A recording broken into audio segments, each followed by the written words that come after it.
سپہر کے 3 بجے ہیں۔ السلام علیکم، یہ ریڈیو پاکستان ہے۔ عامر ہاشمی سے خبریں سنیے۔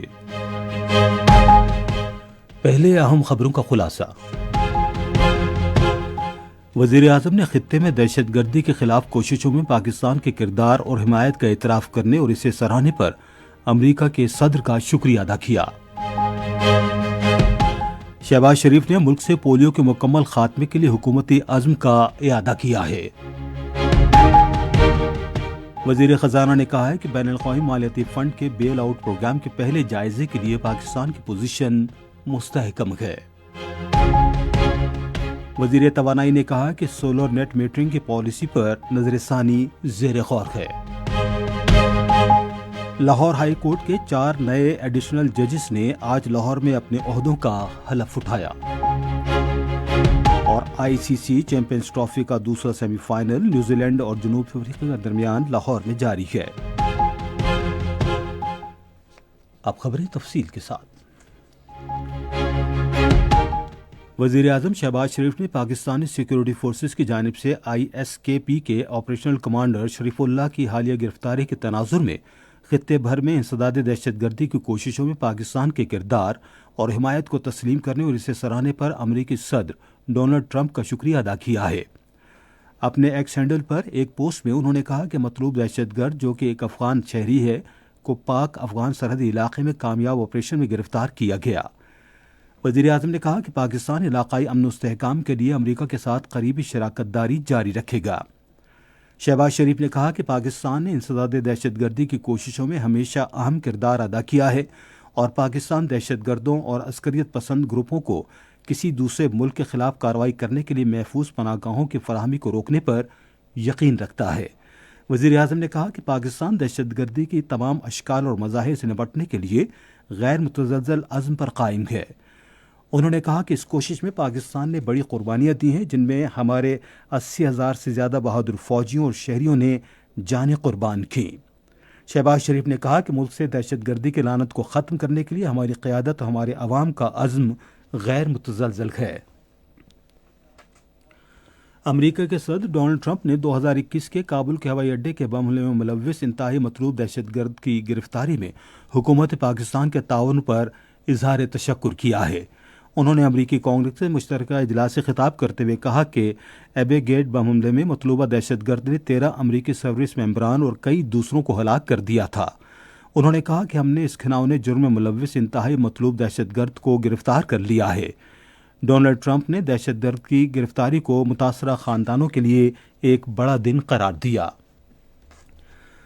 وزرائے مملکت عبد الرحمان کانجو، طلال چودھری اور معاون خصوصی ہارون اختر نے آج اسلام آباد میں وزیر اعظم شہباز شریف سے الگ الگ ملاقات کی۔ وزیر اعظم نے انہیں وفاقی کابینہ کا حصہ بننے پر مبارکباد دیتے ہوئے ان کے لیے نیک خواہشات کا اظہار کیا۔ کابینہ کے ارکان نے ان پر اعتماد ظاہر کرنے پر وزیر اعظم کا شکریہ ادا کیا۔ وزیر اعظم شہباز شریف نے ملک سے پولیو کے مکمل خاتمے کے لیے حکومت کے عزم کا اعادہ کیا ہے۔ آج اسلام آباد میں ایک اجلاس کی صدارت کرتے ہوئے انہوں نے تمام صوبائی حکام کی کوششوں کو سراہتے ہوئے پولیو کیسز کی بروقت نشاندہی اور ان کیسز میں منفی رجحان کی تعریف کی۔ شہباز شریف نے اس بات پر زور دیا کہ ملک سے پولیو کا مکمل خاتمہ وفاقی اور صوبائی حکومتوں کے درمیان تعاون سے ہی ممکن ہوگا۔ وزیر اعظم نے پولیو مہم کے دوران سیکورٹی فورسز کے تعاون کو سراہا۔ انہوں نے تمام پولیو ڈیٹا کو ڈیجیٹائز کرنے اور سخت نگرانی کی ہدایت کی۔ اجلاس کو بتایا گیا کہ فروری مہم میں 42.5 ملین بچوں کو پولیو سے بچاؤ کے قطرے پلائے گئے۔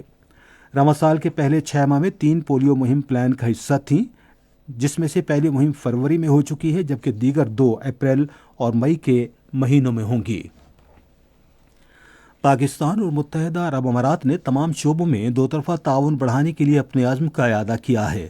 اس عزم کا اظہار نائب وزیر اعظم اسحاق ڈار اور متحدہ عرب امارات کے نائب وزیر اعظم شیخ عبداللہ بن زائد ال نہیان کے درمیان ٹیلی فون پر بات چیت کے دوران کیا گیا۔ دونوں رہنماؤں نے متحدہ عرب امارات کے ولی عہد کے حالیہ دورہ پاکستان کے ثمرات پر بھی تبادلہ خیال کیا۔ دونوں رہنماؤں نے ایک دوسرے کو رمضان المبارک کی مبارکباد بھی دی۔ وزیر خزانہ محمد اورنگزیب نے کہا ہے کہ بین الاقوامی مالیاتی فنڈ کے $7 ارب کے بیل آؤٹ پروگرام کے پہلے جائزے کے لیے پاکستان کی پوزیشن مستحکم ہے۔ انہوں نے رائٹرز سے گفتگو کرتے ہوئے کہا کہ IMF کے ساتھ مذاکرات کے 2 دور ہوں گے، پہلے مرحلے میں تکنیکی جبکہ دوسرے مرحلے میں پالیسی سطح پر مذاکرات ہوں گے۔ پاکستان اور IMF کے درمیان بات چیت گزشتہ روز شروع ہوئی۔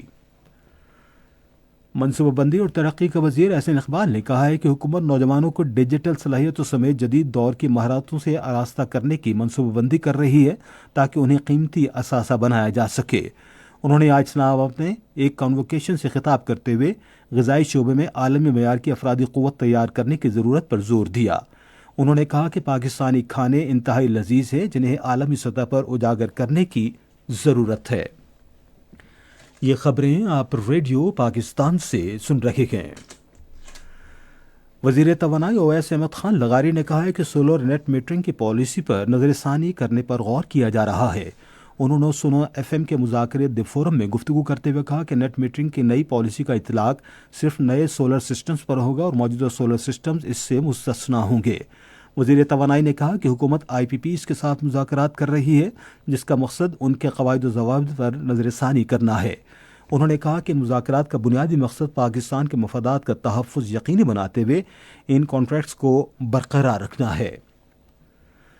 حکومت خصوصی سرمایہ کاری سہولت کونسل SIFC کی معاونت سے کمیونیکیشن سیکٹر کے منصوبوں میں تیزی لا رہی ہے۔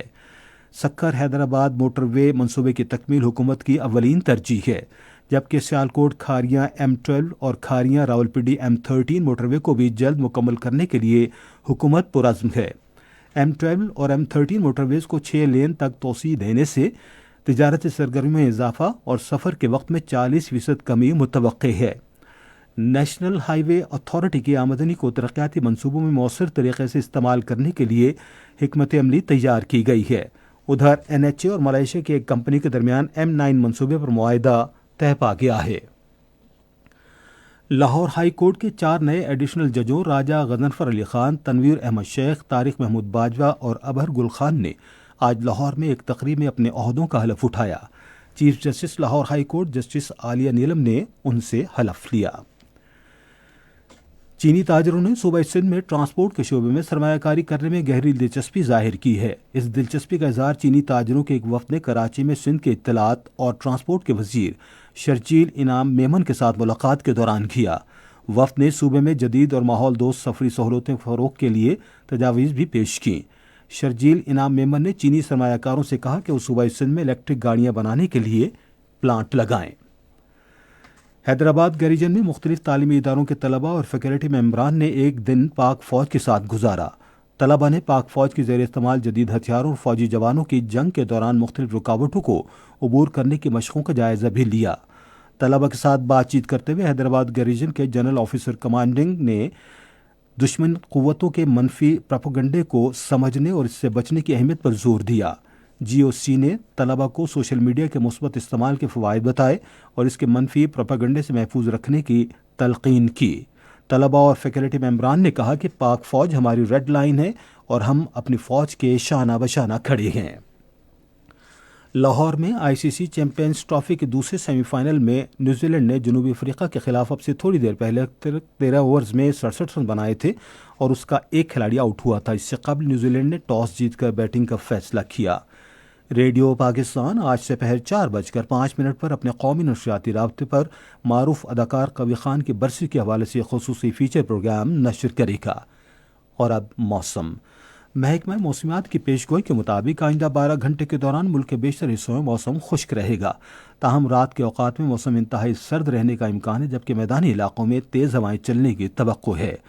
آج ریکارڈ کیا گیا بعض بڑے شہروں کا درجہ حرارت: اسلام آباد، لاہور اور Peshawar 22 degree centigrade, Karachi 29، Quetta 13، Gilgit 14، Murree 9، Muzaffarabad 17، سری نگر 10، جموں 21 اور لیہ -4 ڈگری سینٹی گریڈ۔